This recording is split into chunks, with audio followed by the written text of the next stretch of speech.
Hello, good evening. Welcome to the Trey Oates Radio Show. Thank you for joining us today. Join me and my special guest, Mr. William Morgenstein, in a few minutes. Thanks. That's as honestly as I can. Okay, great. Of course. Don't be nervous. It's just a natural conversation. Okay.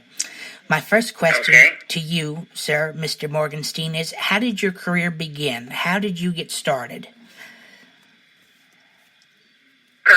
All right. I got started basically. I was in college at the University of Alabama where I met my wife 60 plus years ago, and after college, I knew I was going to get. I was in ROTC for 5 years, 4 years of Air Force, and 1 year, 4 years of Army, 1 year of Air Force, and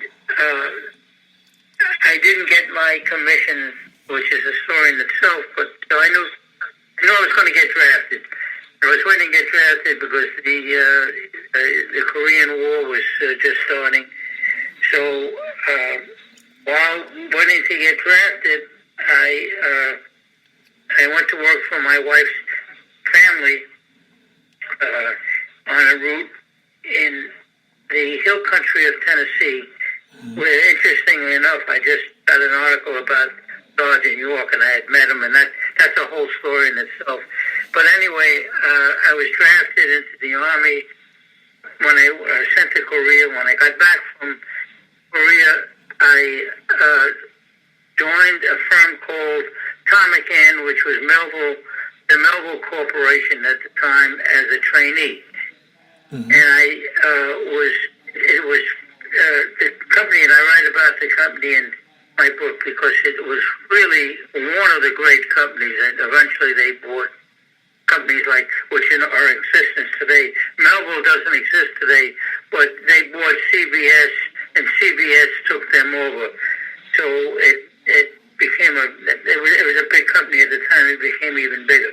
But the thing about the company was the training was so exquisite, and the people were so honorable, and they insisted and they taught not only business practices but ethics.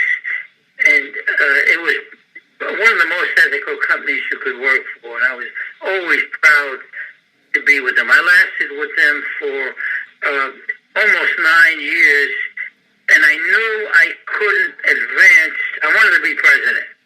That was my goal in life at the time, was to be president of a corporation before I was 35 years of age.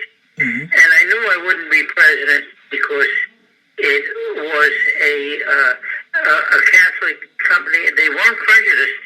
It's just that it was ingrained that they had their own people that were going to be going to be put into the top echelons. I mean, they really didn't care who you were otherwise as far as advancing in the company, except you weren't going to be president. So I decided to take a job as president of a shoe chain, 35-unit shoe chain, which disappointed them. In fact, the chairman of the board didn't talk to me for a year after I left, because I left the company. But again, I left because I wanted to become a president of a company. And I was president of that company for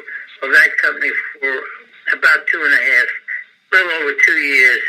And it was a good 2.5 years. And I got some jobs at the high-level jobs, EVPs in some companies and import-export companies. And I worked for a company, and I was doing just about everything. I was in charge of sales, I was in charge of production, I was in charge of styling. And one day I said to myself, I want to go into business for myself. So I approached the owner of the company, and I told him what my wishes were. And he was very disappointed. He said, look, why don't you do this? He said, why don't you work for us part-time and have your own business part-time? So I said, you know what? Let me go discuss it with my wife, see what she thinks of it. And I got home, and I told her what the proposition was, and she said, look, I support you whatever you do. You want to go into your own business? That's fine. You want to stay with the company, that's fine. But she says you cannot do both. You cannot be you cannot work for two masters, yourself and somebody else, and do it right. Make up your mind. Either you want to go into your own business or stay with the company. So I decided to go into my own business as importing and exporting footwear from both Europe, South America, and somewhat in a minor way in Asia also. Absolutely awesome. Yeah, it's better to be your own boss, so to say, self-employed. You branch out more as That's you're right. self-employed. Yeah, I'm glad I made the right decision. It turned out to be a successful. It was a struggle at first because I had to start from scratch, of course, and it was built into a pretty good sized company at one point. Absolutely. And you're still doing that today? Are you still have your own business? Oh, what happened was actually I think I retired three times in total. Well, or at least two. Once for 2 weeks and once for 10 days. I thought I was going to retire, and I just couldn't take retirement. I had two sons. One was interested in photography, which he still is. A pretty well-known legend. Barry's well-known photographer. The other one was not interested in the business. He was interested in numbers and computers, things of that sort. So I had no way to put the business. So I had some problems at the end in a scam, which is a story that's also in the book. I in effect got too big for my britches, and I thought I was smarter than I was. So I gave up the business and I went into. I answered an ad for a company that was owned by a customer they had, which was Montgomery Ward, which was a GE Capital company at the time, and they had a loan company that they were involved with, and I got involved in that in selling, and I did so well just on the sales route that they came to me and they said, first of all, you're too good and you're making too much money in selling.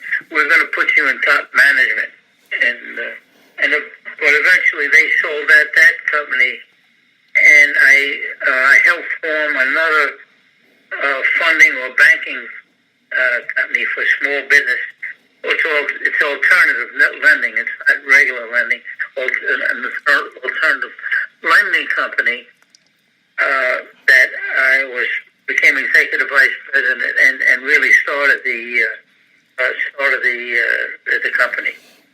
And eventually, I just slowed down, did consulting and loan brokering, and then I decided to write my book, which was my memoirs and the story of my life, and I've been doing that and promoting that for the past couple of years. Absolutely, and it's always great to write a memoir because it shares your story, your life, and then you can express yourself. You can tell stories that people may not even know. See, what happened, the memoir was written more for myself, my family, and my friends, and the reason I wrote it was that I had some friends that I used to go out with pretty much on a weekly basis, and I would just tell stories about my life and what I did. And one day they said to me, and the fellows said, I can, if you write a book, I can help you edit it.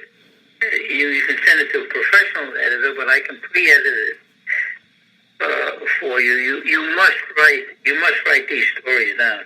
He says, in the first place, they're hysterical in many cases. In the second place, they're very instructional.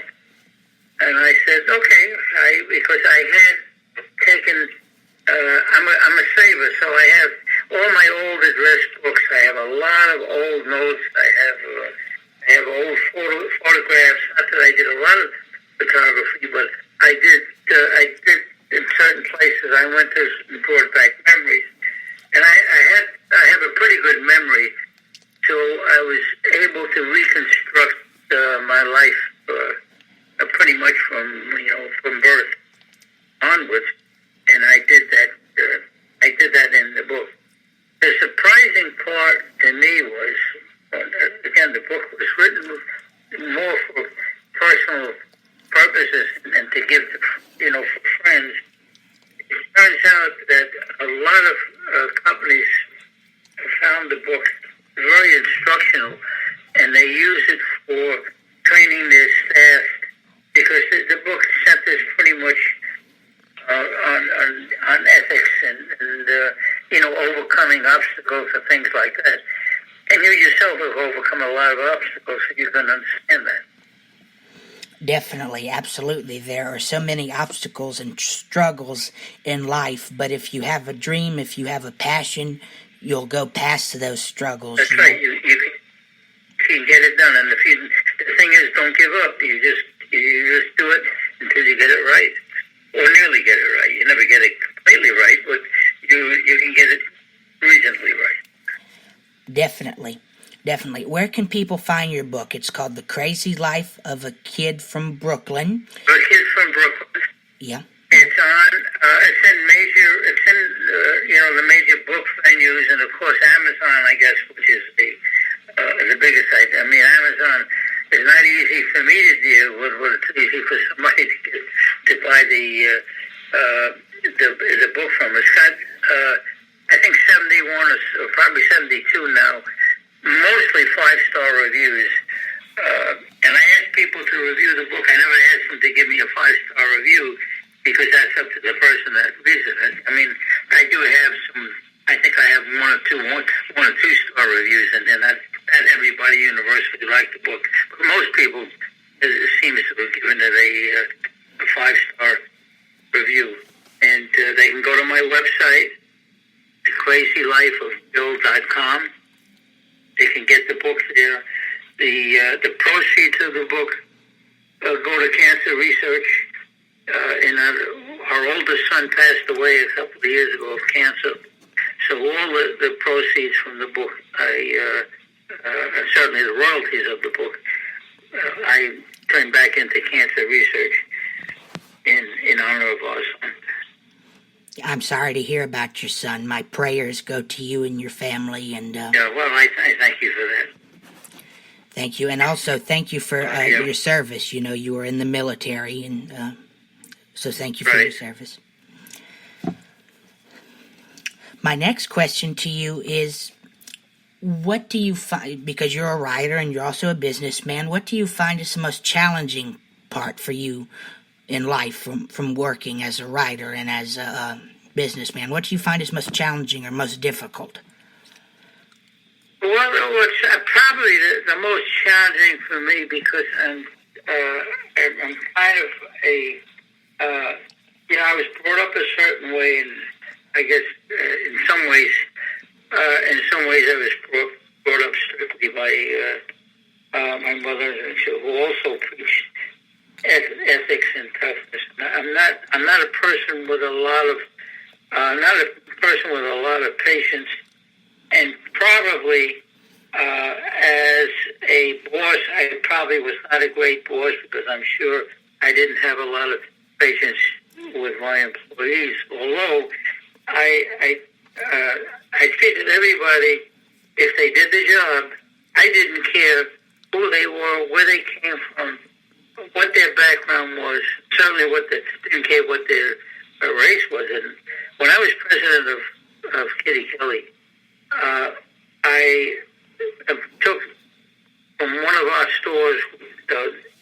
I took a black cashier, and I put her in charge of one of our departments in the office, and eventually I promoted her to a vice president, which this is 1967. And I got a call from David Rockefeller, and I got a call from some of the organizations, some of the